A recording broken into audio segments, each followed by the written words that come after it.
be something about like defying gravity by piloting an airplane to safety that just makes you feel like you can do anything. No, he's a fucking idiot. He couldn't figure out why his car was making a funny noise when he was backing up, and I had to look him dead in the eyes and release the emergency brake. Damn, and this guy flies planes. Yes. Hello. Hi. Hey, what's up? Not much. Who is this? My name's Stephanie. Stephanie. What's up, Stephanie? How you doing tonight? What do you want to talk about? Shit. There's a couple things. I don't know. What's more entertaining to talk about, to be honest, because I don't want to.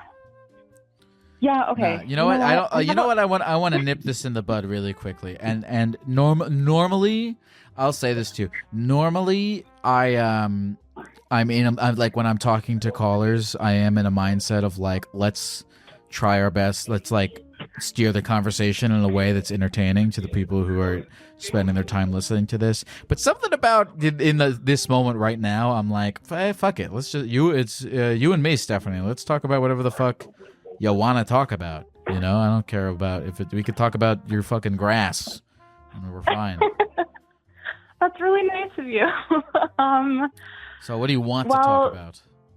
I mean, so I broke my leg on the 19th of December, and that's been not fun. So there's that. Okay. What's the other one? I feel like I just totally broke everything I just said to you just now. What's the other one?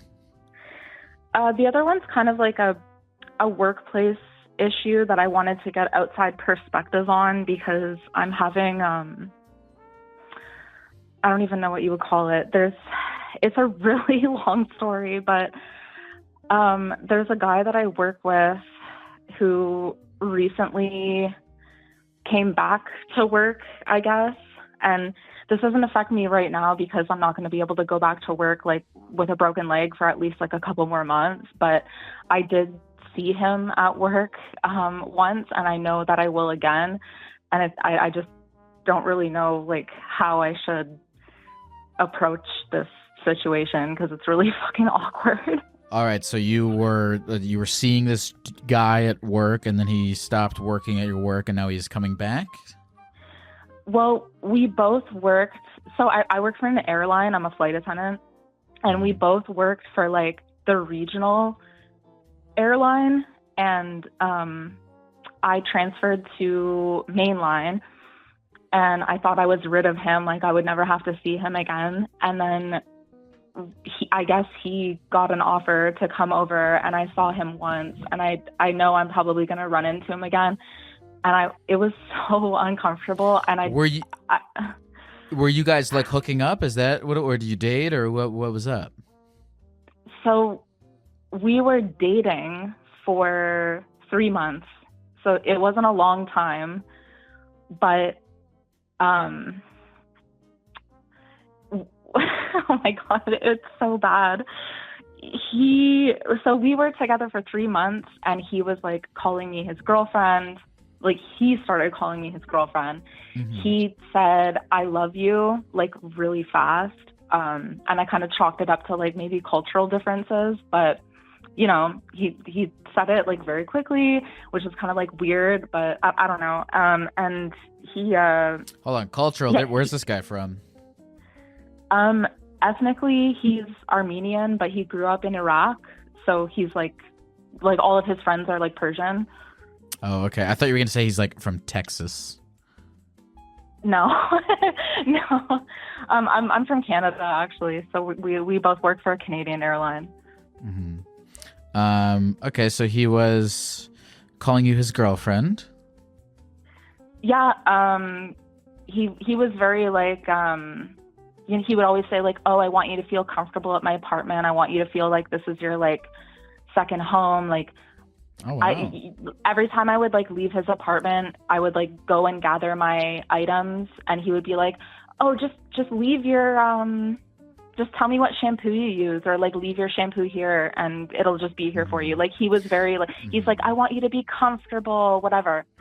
And then And at this point, are you well? Okay, first of all, how long had you guys been like buddy for?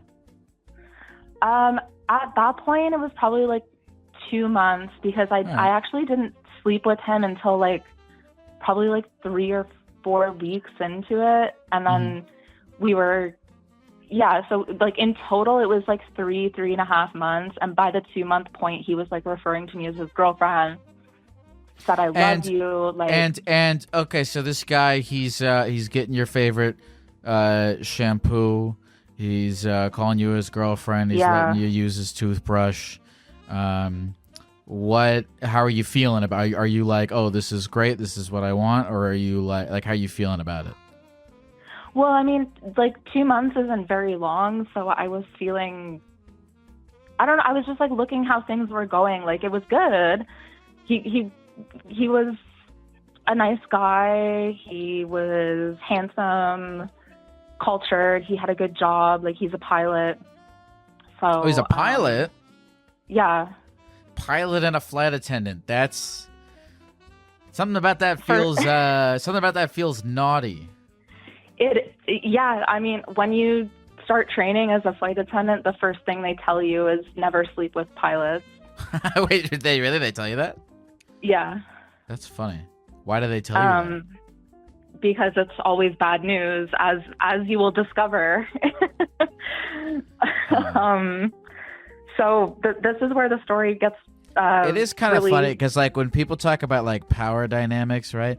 I feel like guy driving the plane that I'm in, I would take that as a legitimate power dynamic. Yeah, I mean, he was a first officer though. He wasn't a captain. I'm mainly kidding, but continue.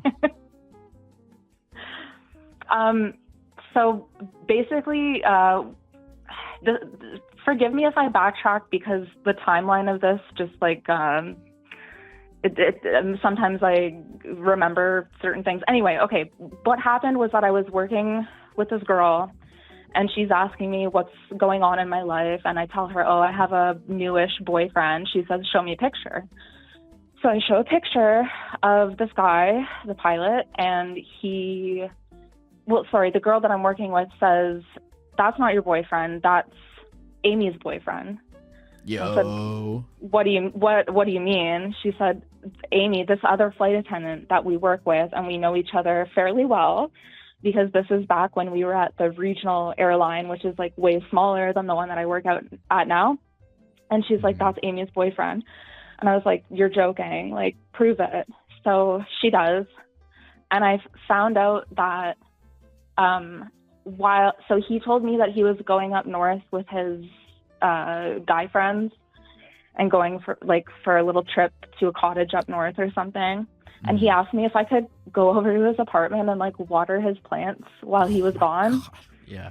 And while he was gone, he was actually up north with Amy, fucking her in the tent that was my tent, and he brought up with him. Wait, he borrowed your tent and then fucked this girl in it? Yes. God damn, dude. That's, I see, like, what's the, I don't know, that sounds stressful. Yeah, because, so I was thinking, okay, he was dating me, and then Amy was the side chick, but no. No, you were the side chick? He was dating both of us, full on. Neither of us were the side chick. He had introduced both me and Amy on different days of the week to his friends and his fucking brother as his girlfriend. And they all kept a secret. That's wild. I don't know how the fuck he thought that would eventually end. Yeah, that's what I'm saying. So he actually, like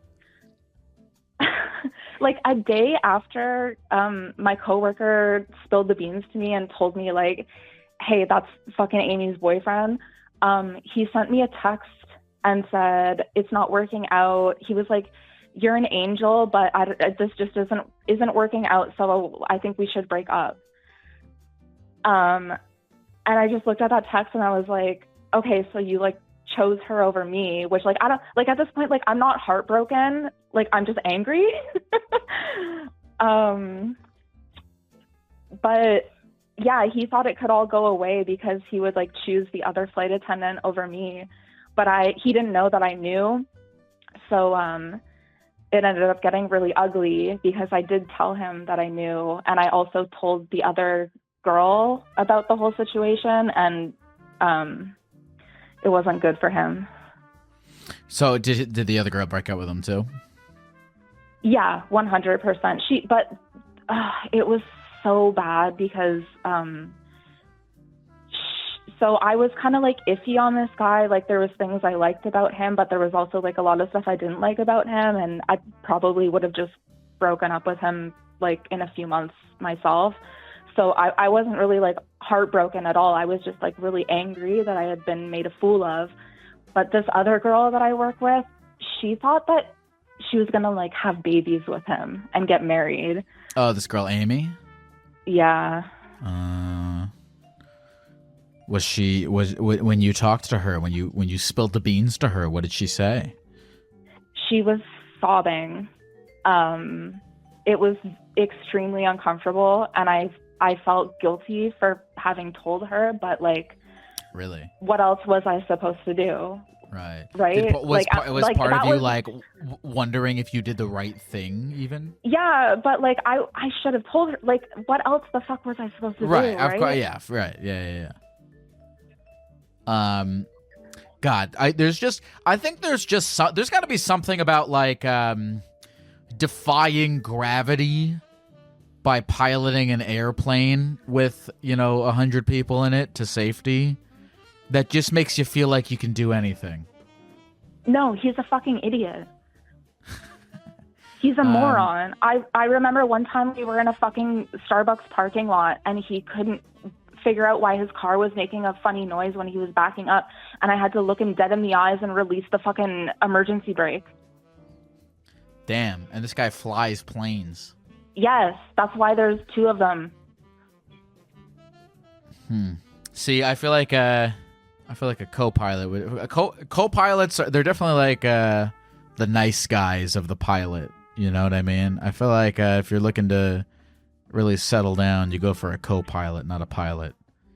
No, that's him. He's the first officer. The first officer is in the right seat. They're the co-pilot. Oh, he's a co-pilot. Like, oh, he's not even a real pilot. Yeah. That's oh my god. You don't say that they're not real pilots to their faces. Maybe that's that's probably what it fucking is, right? Is he's so close to being a real pilot, and so he's just compensating for like he's like, I need to have as many girlfriends as possible. I need to like he's just, I mean, the crushing insecurity of almost being a pilot that's got to get to someone. Yeah, honestly that might be a part of it, because I do know, like, for a fact that he must be super insecure to have to, like, juggle two women at the same time, because, like, but yeah, I never thought about the co-pilot dynamic. Like, yeah, maybe he does feel inadequate. I'm mainly just saying these things as jokes, but they could be true. I don't know. So what are you up to? Oh, okay, so now he's coming back. Yeah, so I transferred from regional to mainline, and it's a way bigger airline. So I'm thinking, okay, I'm never gonna fucking see this guy again, because he had like lower seniority than I did, and I thought he would just fucking stay at regional. And I saw him like right before I left for disability. I had a flight where he was there, and when we did the briefing together, I just totally zoned out, and I didn't say a fucking word to him. And he was briefing you? Yeah, you do a briefing like before each day, like before the first flight of the day. You have to do like a crew briefing. Dude. Yeah, that's wild. Goddamn. But like I like froze and like didn't know what, like I was like so angry, because like it's just really bad terms, and also it's kind of like freaky because when I did find out what the fuck he was doing, I like reamed him out through text message, and I also went to his apartment and to get my stuff. Like, he told me to like go to his apartment and get his stuff. So I like finally planned a date with him. Like, okay, I'm coming on this day to go get my shit. And he wasn't there. Like, he's like, oh, it'll be better if I just leave. And I'm not there when you get your stuff. I'm like, okay, you fucking pussy. So I like showed up and got my stuff. And while I was there, I stole his bike. You stole his bike? Why'd you steal his bike? Because he would drag me on bike rides all the time. And I actually got really into it. And he had like multiple bikes, like bicycles. And I was like, you know what? I'm going to use this more than you do. Oh, wait, sorry. I'm missing part of the story. So Amy, the other woman, she lent him her car. And when he had her car, he damaged it. I'm not really sure of the specifics, but I guess he like damaged her car. And it was like a couple $100 of repairs. And before they broke up, he was like, oh, I'm going to cover it. I'm going to cover it. And then after they broke up, he went like radio silence. So I like was contacting Amy and like figuring, like I actually took Amy's stuff from his apartment as well because she didn't want to go there. And she was telling me about all the money that he owed her. So I took the bike as collateral and said, I'll give you your bike back if you pay. That's too complicated at that point. That's complicated. Sorry. That's too complicated at that point. Okay, so what are you doing now? Like, are you dating anyone? Are you chilling? What's going on? Yeah, I'm kind of over it. I'm just, yeah. It's hard to trust people after finding out that they, like, yeah, just some of the details of like what this guy did to juggle two women at the same time is like really fucking scary, and like I just don't trust people anymore. Yeah, I can see why. It's crazy. People trust that man every day to not. Well, I guess he's the co-pilot. He doesn't really do anything. I was gonna say people trust him to. So really, well, so if you tell him he's not a real pilot, he'll so mad. Oh, 100%. He could not take a joke. Like I remember one time I made it. Do you think is he not a real pilot? Is he a real pilot? I mean, be honest. Is he a real pilot? He's a real pilot. He's just, he's a man-child. I don't know. What were you gonna say? You said you were making fun of him. Oh, he couldn't take a joke. Like I remember one time I made a joke about his landings being rough, and instead of laughing, he got like really upset, and that was like the moment I knew that it wasn't gonna work out.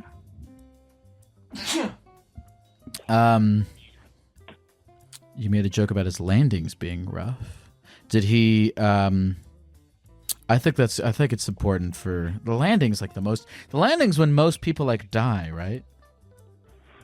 Yeah, takeoff and landing is like 85% of all accidents. So, what's your name again? Stephanie. Stephanie, I'm sorry that this has broken your trust in people, especially in pilots. You know. Oh my God! Yeah, it's to anyone listening. Never fuck a pilot. Like I was stupid by doing it myself, but like they are notorious womanizers. The older they get, the more perverted and like fucking weird they get. Just don't do it. Fuck an Uber driver instead. They'll be much more grateful. Yeah, 100%. Stephanie, is there anything else you want to say to the people of the computer before we go?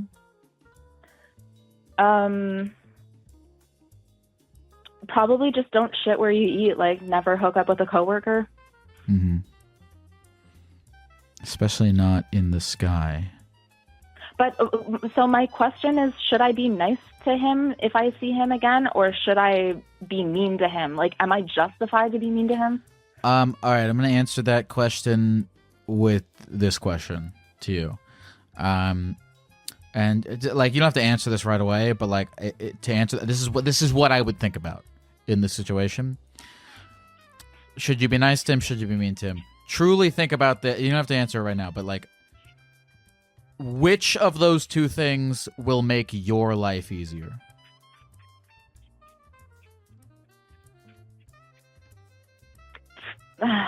Probably just ignoring him. Mm-hmm.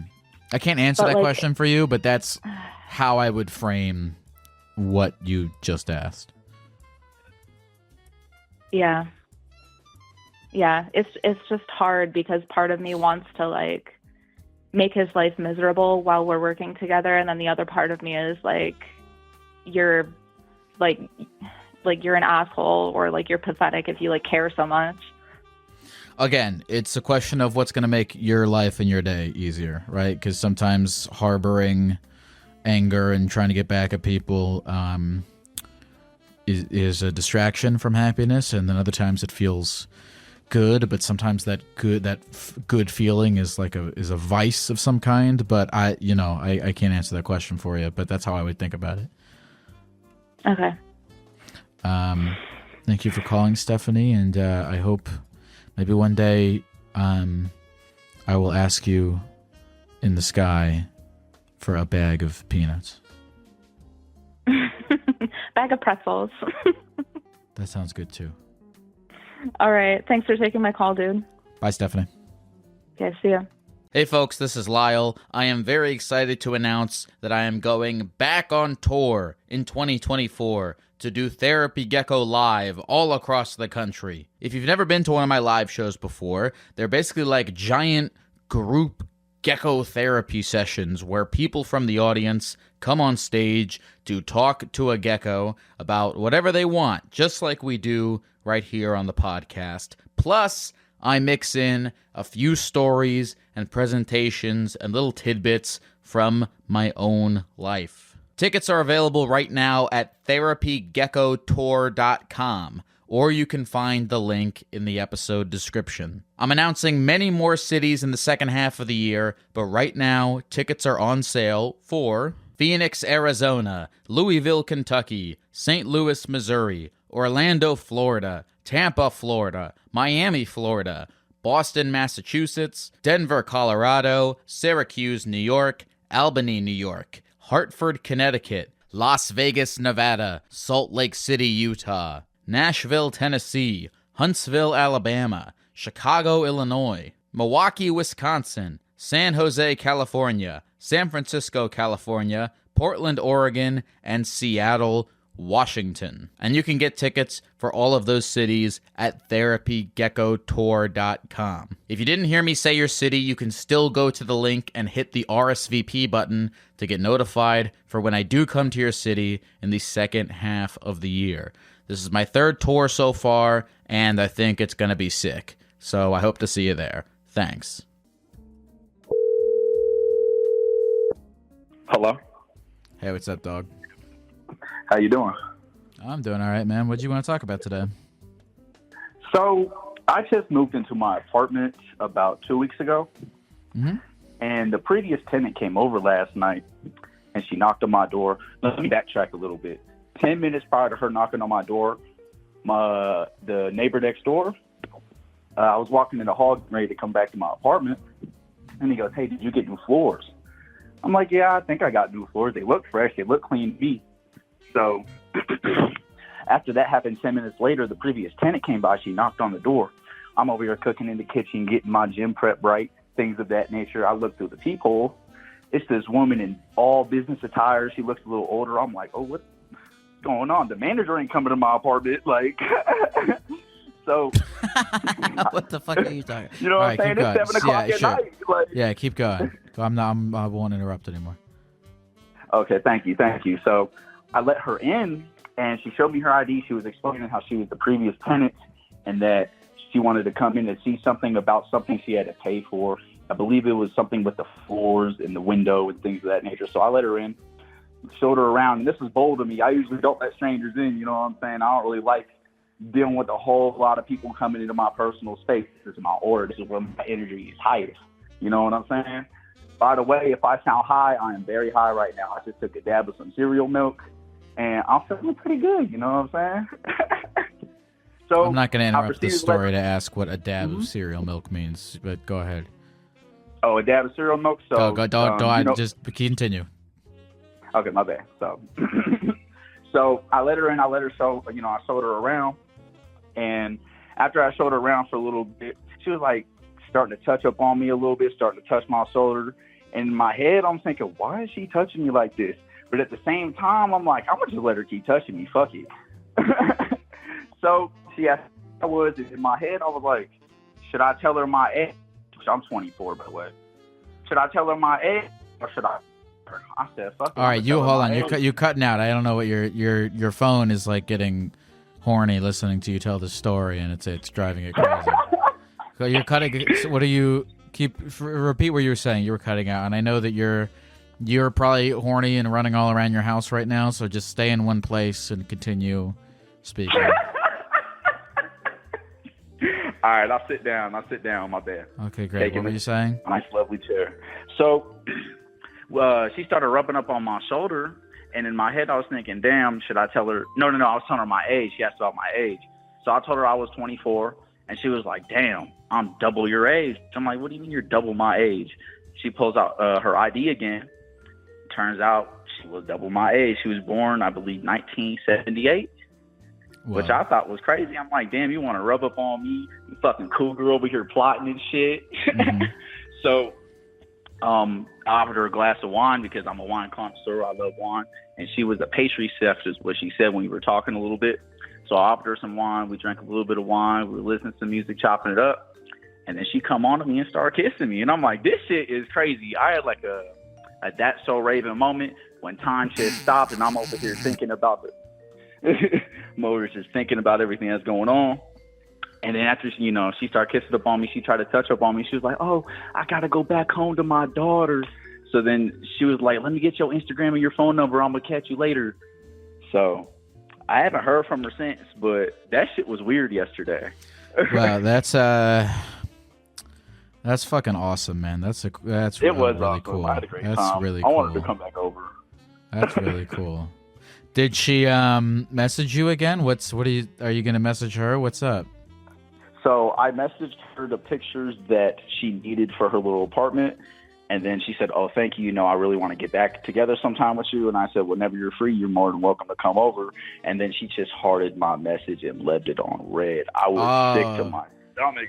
Yeah. Because, when something like that happens, you probably, she leaves, right? And then you just start fantasizing all the fucking crazy porn scenarios that you had in your head. And you're like, oh my God. And then you're like, oh, it's all going to happen. And then she hearts your message and you're like, oh no, dude. I know, right? It's over. Fuck, man. Yeah, it's over. It's gone. It's yeah. all the shots you don't take. So yeah, whatever was up with her that day she is fixed. I don't know, but between me and you, I think she want to fuck and she finna get some dick this weekend. Make sure. I don't know, man. The heart react on the message followed by nothing it tells a different story. But I hope that you live your fairy tale dream. I really hope I do too, man, because there's some shit out of a movie and I couldn't believe it. I still can't believe it. How's your sex life going otherwise? Besides that, it's honestly been very quiet. I was living at my grandmother's for 2 years, saving up, trying to get back out of debt to be able to get into this new apartment that I'm in. So thank God for that. God did. So once I moved out of the apartment, now I'm really trying to explore more being into sexually active and things of that nature. But I don't want to go around fucking everything that has an ass and that wears some fucking jeans. So we're going to see. I might rebuttal what I'm saying because I really want to fuck that MILF. But outside of that, I'm talking to this girl right now. I'm not going to lie, we work together, so we're going to have to see how that goes. And, yeah, man, I'm trying to think of why this woman started making out with you and if there's any, weird alternative. Well, maybe she's trying to, sue the landlord and, having you as a booty call is, a way into the apartment. That might be what it truly is, because I truly don't understand either. What does a person double my age have any business doing at 7 o'clock at night? By the way, she mentioned she had an 18-year-old daughter. So what's she doing coming over here trying to fuck around and then go back home to your daughter? Get the fuck out of here. I don't know. I don't know why anyone ever does anything, but sometimes that is very true. Sometimes you don't want to know the answers to those questions. Absolutely. I might have to discover, I might not. We'll have to see. Some people, I think, some people are saying that you're you called in just to brag, but I don't. And which might don't say anything, which might be true, but I don't care. That was look. I wish I'd that's a fun brag. That's a worthy brag. Brag away. Are you still there? Yeah, I'm still here. Cut out a little bit. Oh, okay. I just don't let this woman murder you. Oh, absolutely not. We'll have to see. And Chad, I did not come in to brag. Honestly, this was just so spontaneous, and you got to keep in mind, I haven't been sexually active in 2 years. So for this whole situation to come up, that shit is crazy. Why do you think you have? Why do you feel like you haven't been sexually active in 2 years? What's been going on? Because I've been living at my granny's house. Like, what am I supposed to do? Have a woman come over and be like, "Hey, Granny, go in the other room. I'm about to fuck this trick real quick." Like, no, I can't do that. That's disrespectful. I mean, you could have sex with your grandmother. I don't know why I said that. I really. I don't want to do that. And I don't regret saying it. I did, and I can't take it back. And we're putting it on the internet forever. What's your name again? Okay, man. My name is Cereal Milk. Cereal Milk. Is there anything else you want to say to the people at the computer before we go? You know what, man? Alaska is a city, not a state. And by the way, Lyle, I came to your show in Vegas last year. It was amazing. Great time. Cool. I wish Vegas was on the tour list again, but it's all good. I might have to buy it. All right. You know what? I'm going to tell you something. I was like, you motherfucker. I got offered to go back to Vegas today, and I was debating if I was going to do it, but now I guess I'll do it now. Please do it. Please do it. All right, I'll go to Vegas. All right, man. Absolutely appreciate that. Is there anything else you want to say to the? I guess I think I asked you that already, but take care, Cereal Milk, and God bless you. God bless you. Wow, forever. Thanks, man.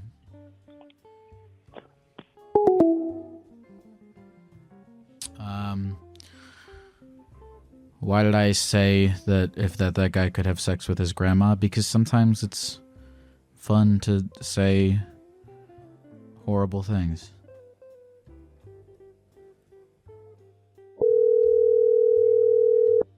Oh my God. Hey, what's up, man? Hey, is this Gecko? Yeah, is this, who is this? This is Paris. Well, what's going on, Paris? Well, I'm not doing too good right now, to be honest with you. I got 4 broken ribs and like 5 or 6 more that are fractured.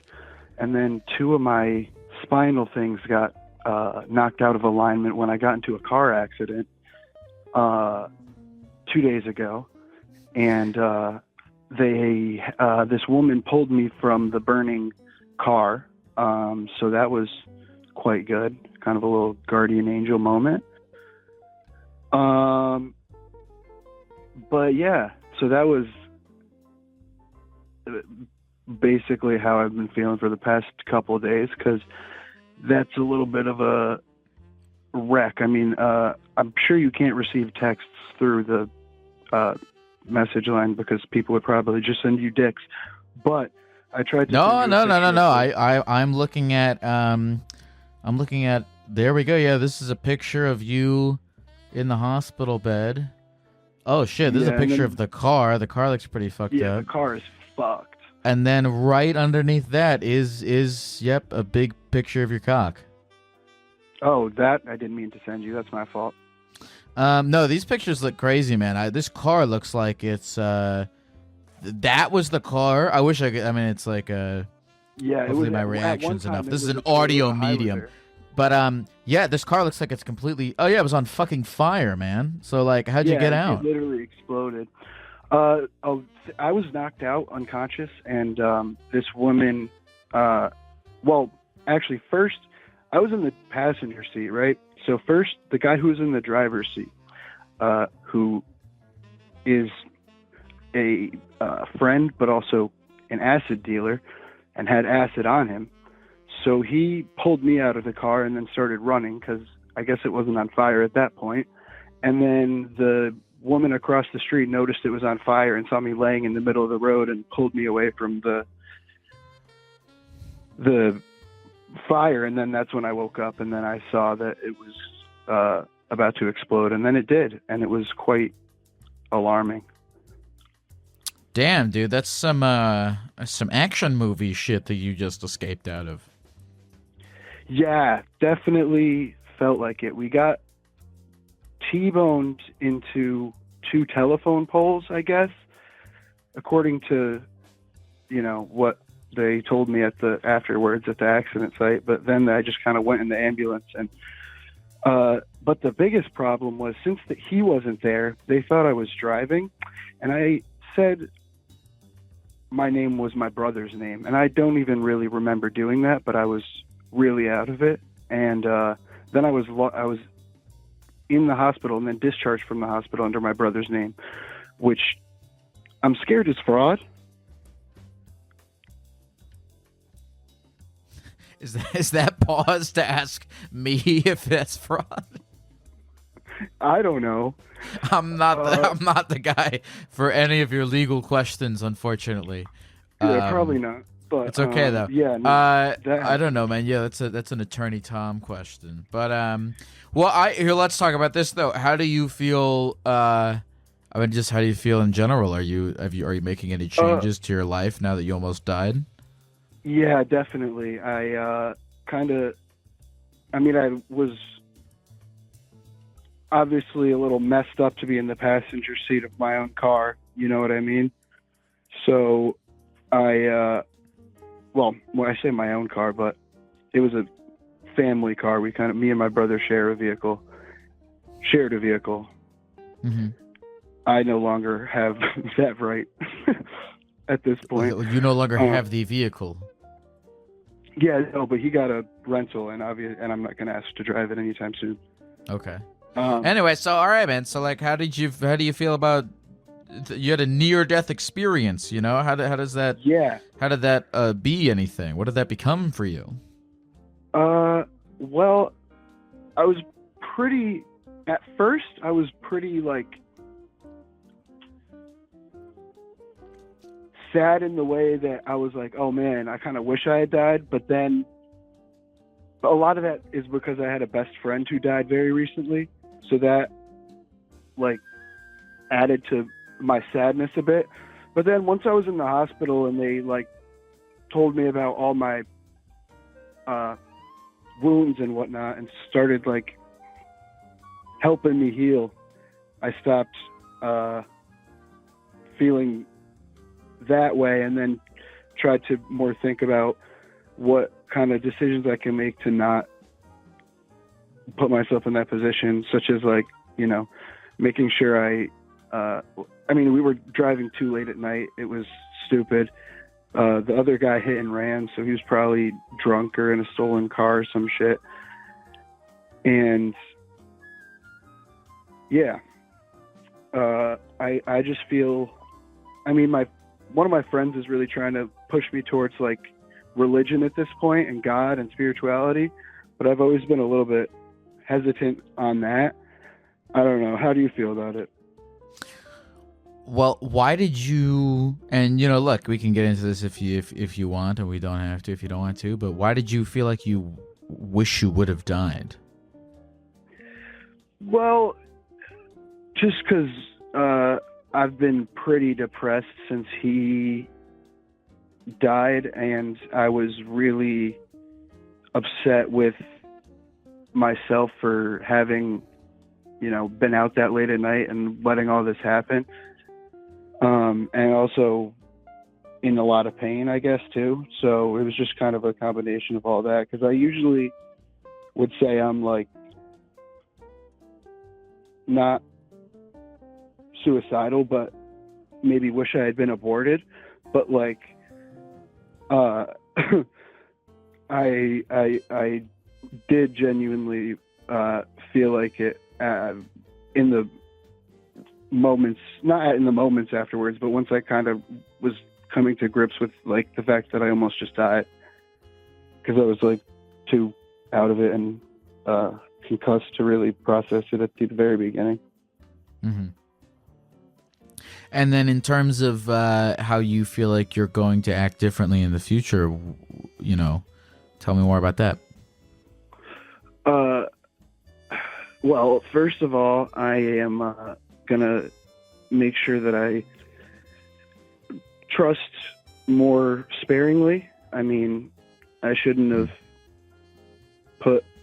I should have not put anyone in that position to be driving my car, unless like they're my brother or something like that. If I wasn't, effed up on the acid, I would have, been fine to drive myself home. And I also, in the past, have had some, I would say issues with drinking, but this kind of made me realize that I can't use any mind-altering substance that much, for sure. And then also just being more cautious with I guess it was kind of out of character for me to do that in the first place, but just making sure that I realize when I'm about to do something that's dumb and manic or something. It was a bad decision to go out late at night to do acid in the first place. Mm-hmm. Well, look, going out late at night and doing acid, I think, I don't think that was a horrible decision until you involved a car. Yeah. Yeah. I'm glad to hear that you're processing this in a beneficial way, right? Because fuck, definitely. Man, you totally could have died and you didn't, and now you're given a new chance to make better decisions. Yeah, I'm still kind of feeling like I'm coming to terms with the whole near-death aspect of it all. I feel like it hasn't fully sank in, but I definitely feel a lot more grateful than I had in the past, for being alive. That's good. That sounds like the opposite of suicidal. Yeah, well, now, yeah, I feel more engaged to not want to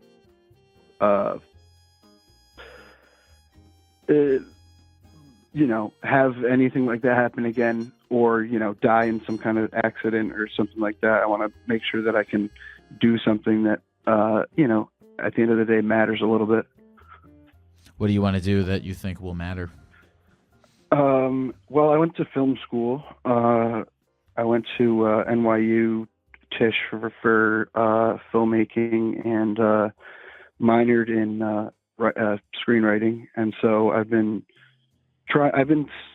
trying to sell scripts and stuff like that. I mean, I've sold a couple, but there's not a lot of buzz on my name right now after the writer's strike and everything. Things kind of reset, and I feel like I'm back kind of almost at square one. I mean, maybe square two, because I have an agent still, but I'm still kind of struggling trying to make some smaller short films and convince people to do it for little to no money and shit like that. Are you going to adapt any of this into your writing at all? I mean, if I got a budget where I could crash a car, I would do it. But I don't think I would go out of my way to do that on a personal budget. But I think that it definitely would be good for a screenwriting, and that's actually a really beneficial idea that I don't know why I didn't think of sooner. What's your name again, man? Paris, like the city in France. Paris. Well, thanks for sharing this story, Paris. Yeah, thanks. Again, I'm happy to hear that you're processing it very well. Is there any other aspect of any of this or anything at all that you want to share or say before we go? Yeah, I mean, I guess what would be your general take on near-death experiences and stuff like that, and how to kind of,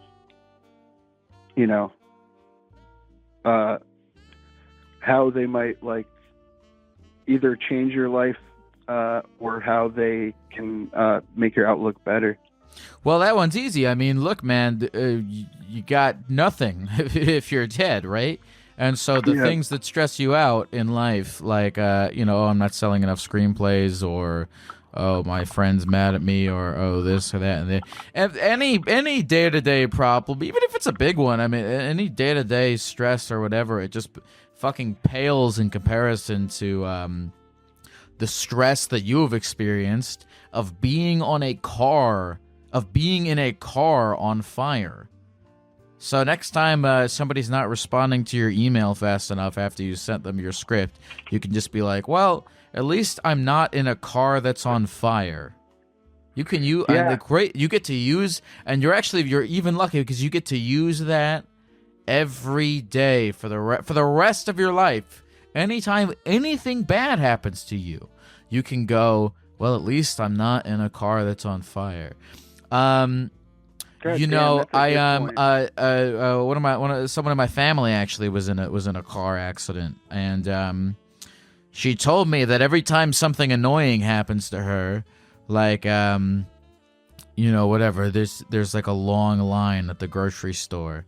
She imagines this. She imagines herself in a burning car, and an angel comes to her and says, now listen, and the car is on fire, and the angel says, now listen, I can cut you a deal. I can let you out of this burning car, but in return, you have to wait in a long line at the grocery store. Yes, of course, let me out of the car. Jesus, right now. I'll do it. So, think about that.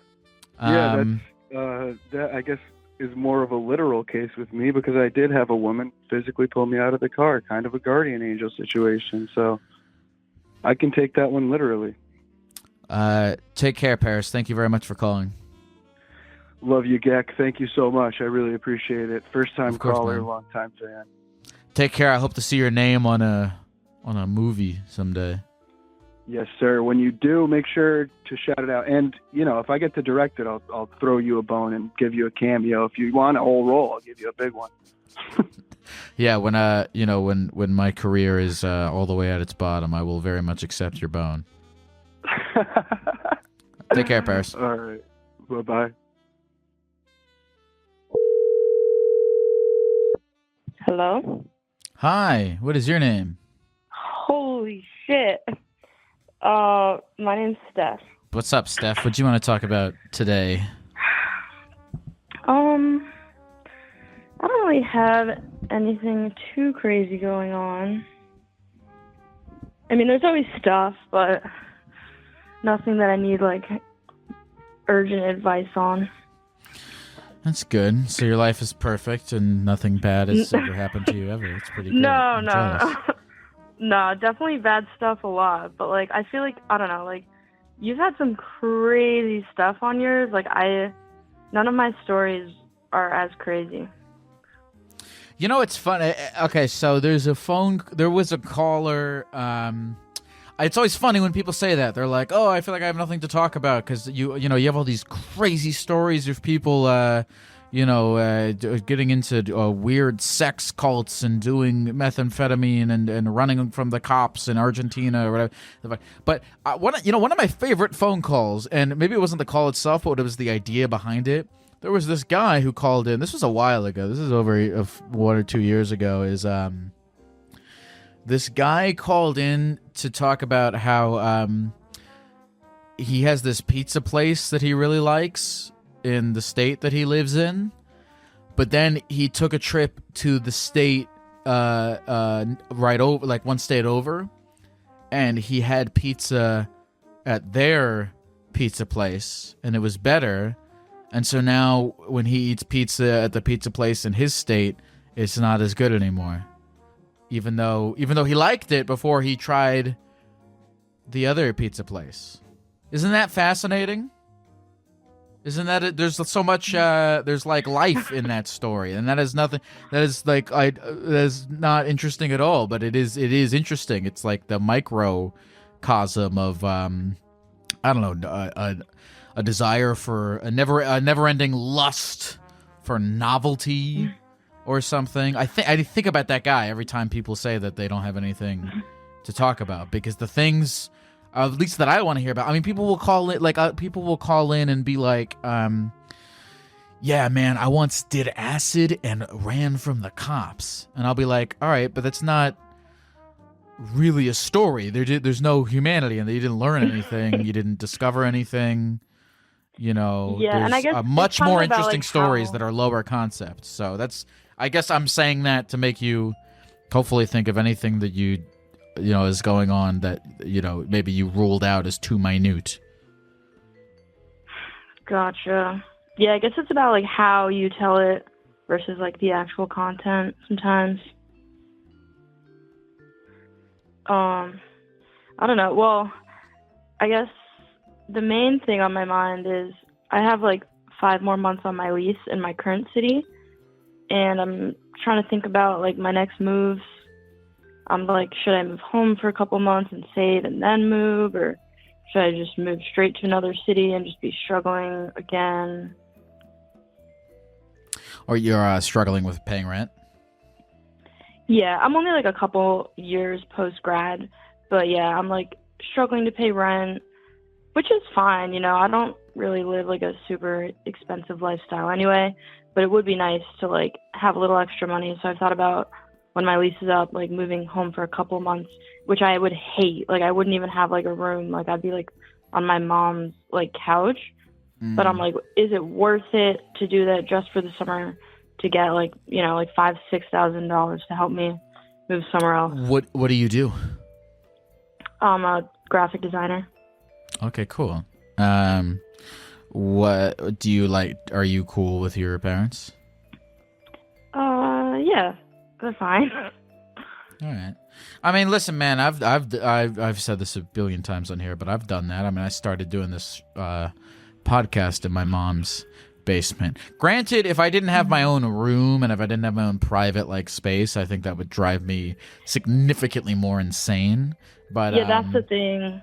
Like it's just my mom because my dad lives somewhere else. She just has like a small apartment now.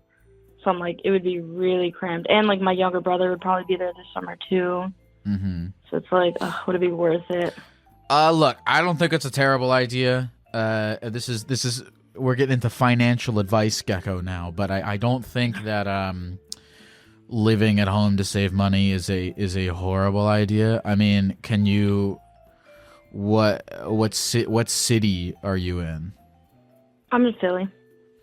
Why don't you get like, I lived in Philly. I had like a bunch of roommates and the rent was cheap as hell. There's so many like can't you live in can't you live in like a neighborhood in Philly and get a bunch of roommates? And I lived in like North Philly. Well, the thing is, yeah, I don't like Philly. Like I'm trying to leave Philly. No, Philly rocks. What do you like about Philly? I don't know. Like I don't really like the cold. So that's like one thing. And I don't know, it feels a little bit limited, and I grew up in New York, so it just feels a little bit like small in comparison. Mm-hmm. I don't know, man. I think Philly's a 6. Are you trying to move to New York? Because if that's the case, you're gonna have to live on your mom's couch for the next 5 years. That's true. No, I kind of want to move to like the West Coast. Mm-hmm. That's why I'm like, I probably should save money first. What's a night? I mean, not L.A., right? Maybe. Okay, because I mean, I'm trying to think of like what are some cheap, nice city. I think Phoenix is like, and correct me if I'm wrong, Phoenicians, but I think Phoenix is like an up and coming, moderately affordable West Coast city, and it's hot as balls there. So it's hot enough to make up for however many cold years you spent in Philadelphia. Yeah, I have heard about Phoenix. I'm thinking about it. I'm not really thinking too much about where I'm going to move yet, more just like if I should just send it or not. Do you have a job you have to like as a designer, do you have to like go into a place, or are you beep booping on the computer? So I work like at a law firm, so it's like all remote. I mean, they have offices places and I do go in, but like it's not really essential that I go in every day. Live your digital nomad life, dog. Well, the thing is, like, technically we're supposed to, even, like, when I go in, it's really just to, like, hang out with my coworkers that are my friends. But, like, technically we have to go in, like, a couple times a week. So, so I just have to move somewhere where they have an office. Where do they have offices? Like, a lot of places. Okay. Do they have offices in Phoenix, Arizona? Unfortunately, no. Do they exclusively have offices in cities with extremely high costs of living, but also can't pay their employees enough to live in those fucking cities? Yeah, that sounds about right. Well, I don't know, man. I mean, I don't know. I mean, I like Philly, but I don't know why I'm telling you that. That's me liking Philly has absolutely nothing to do with your situation at all. You could live. I don't know where you could live. Where could you live? Where do you want to live? I don't know. I mean, I've thought about, like, spending a year, like, abroad or something. Like, I think that'd be really cool. But I don't know. I keep, like, I have this issue where, like, I'm, like, 24, and I'm so scared to, like, go live abroad a year or, like, go fuck around for another year. And then, like, first, I don't know. I always just, like, worry about, like, being forever alone. You know, I'm, like, single, I have, like, no strings. And I'm scared to, like, leave and then first come and start, like, looking for a husband, basically, like, first at, like, 28 or 29. Like, that is kind of scary. You're afraid to start looking for a husband at 28? Well, yeah, I guess. Like, I'm afraid to waste time abroad and then first start settling down, like, kind of late, yeah. I don't understand why you look at it as a waste of time. I know, that's true. That's what people are telling me. Like, I can't, like, think about a timeline. I should just, like, live in the moment and then, you know, whatever happens. Look, anytime I've ever left the country, I've never been like, you know, I wish I actually. Okay, well, okay. I'm going to tell you what I was about to say, and then I'm going to tell you why I second guessed it. I was about to say I've never left the country and then been like, and then came back and been like, I wish I spent that time looking for a wife. But I second guessed it because maybe I should have spent that time looking for a wife. I don't know. But the point, I've never left the country and regretted it. That's not true. I've never left the country and regretted it. I've never left the country and been like, I should have spent that time looking for a wife. I've never done that in any of the times that I've left the country. It's always, and there's places you can go that are like relatively cheap, you know, that are significantly cheaper than fucking Philadelphia even. So if it's, I mean, I'm biased because I like doing it, but if you have any inkling of a sense that you might enjoy leaving the country and you know can save up enough money on your mom's couch to do it, then I mean I'd go for it. But that's just me. Yeah. And there will be plenty of husbands left at 28. Yeah. No, that's definitely true. That's definitely true. That's cool, man. I don't know. My parents met their current spouses when they were like 40 something. So there's time. Wow. But did they have kids that late too?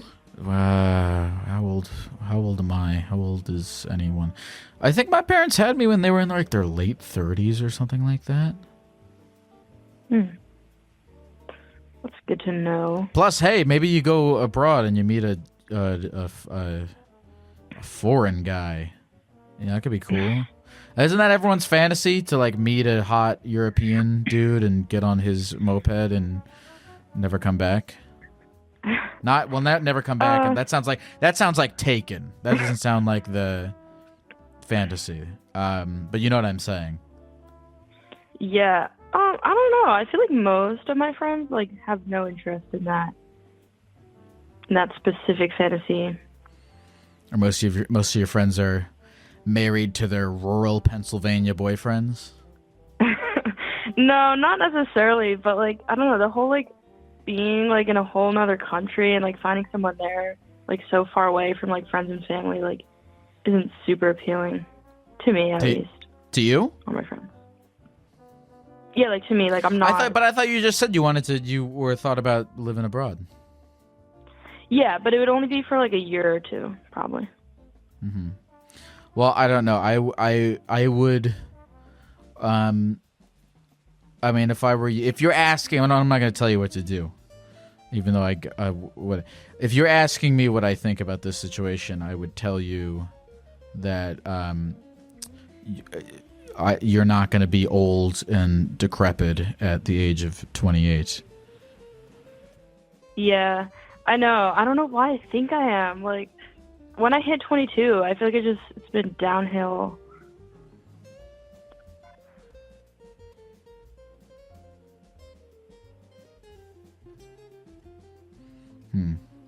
I don't know. I haven't. I've never left the country and came back and been like, I should have spent time looking for a wife. But maybe I should have. I don't know. This is why it's weird having a...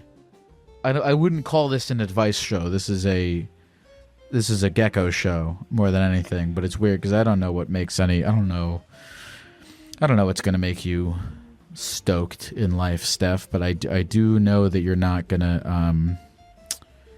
be that when you turn 28, if you're lucky enough to turn 28, you're not gonna be like that lady, the chocolate lady from SpongeBob. Yeah, no, I mean it's not just that. I just always worry like, oh, if I spend a year or two abroad and come back, like, am I gonna be behind in my job and like other stuff? But I just gotta live the present. Stephanie, is there anything else you want to say to the people of the computer before we go? No. That was decisive. I like that. Thank you for calling, Stephanie. Good luck. Thank you. Have a good night. I think I'm gonna end up on one of those like reality show. Like I want to. Oh, you know what I should do? I should do the Bachelor Gek, like a play. That didn't sound as good as I thought it. I thought I was gonna be able to successfully rhyme bachelorette with Bachelor Gek, but that didn't work. I think that's what's gonna end up happening. Is everyone has to try on a gecko costume, and whoever can be a gecko the best, I will give a single rose. I give them a single green rose. All right, now I'm actually kind of into this idea. I think that sounds cool. Who gets the green rose? All right, we're doing it. We're doing the Bachelor Gek. All I need is, how much money does it cost to make a reality TV show?